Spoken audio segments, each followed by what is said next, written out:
அனைவருக்கும் வணக்கம்.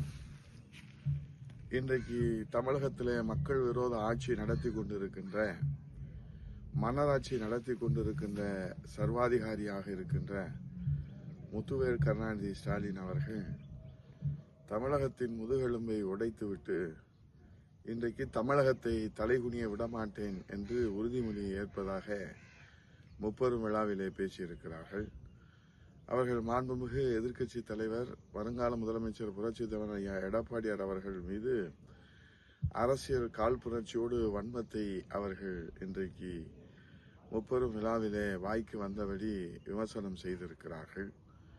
ஆளுகிற கட்சியும் எதிர்க்கட்சியும் இன்றைக்கு ஆளுகிற கட்சிக்கு எதிர்க்கட்சி இந்த நாட்டில் இருக்கக்கூடிய கள நிலவரங்களை, மக்கள் கோரிக்கைகளை, மக்கள் எண்ணங்களை, மக்கள் எதிர்பார்ப்புகளை, மக்களுடைய குறைகளை எடுத்துச் சொல்வதுதான் ஒரு பிரதான கடமை என்பதை நீண்ட காலமாக எதிர்க்கட்சியிலே இருந்த திராவிட முன்னேற்ற கழகத்துடைய தலைவர் முத்துவேல் கருணாநிதி ஸ்டாலின் அவர்களுக்கு தெரியவில்லை என்பதுதான் கவலையாக இருக்கிறது.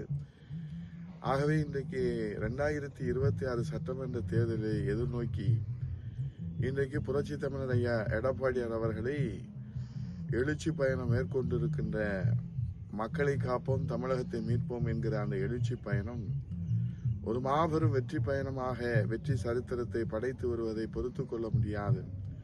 ஒரு சாமானிய சரித்திரம் படைத்து வருவதை பொறுத்துக் கொள்ள முடியாத விமர்சன கணைகளாலே டெல்லி சென்றால் விமர்சனம், தமிழ்நாடு வந்தால் விமர்சனம், சட்டசபையிலே விமர்சனம், மக்கள் மன்றத்தில் விமர்சனம் என்று தூங்கினால் எடப்பாடியார் சிந்தனை, எழுந்தால் எடப்பாடியார் சிந்தனை, நடந்தால் எடப்பாடியார் சிந்தனை, மாநாடு என்றால் எடப்பாடியார் சிந்தனை, முப்பெரும் விழா என்றால் எடப்பாடியார் சிந்தனை என்று ஆளுகிற கட்சியும் இன்றைக்கு இருக்கிற தமிழகத்தில் இருக்கிற அனைவருமே இன்றைக்கு எடப்பாடியார் சிந்தனையில் இருப்பதற்கு காரணம், மக்கள் சிந்தனையிலே புரட்சி தமிழர் ஐயா எடப்பாடியார் அவர்கள் நிரந்தரமாக குடிகொண்டு இருக்கிறார் தன்னுடைய மக்கள் சேவையால் என்கிற காரணத்தாய் எல்லோரும் நன்றாக அறிவோம்.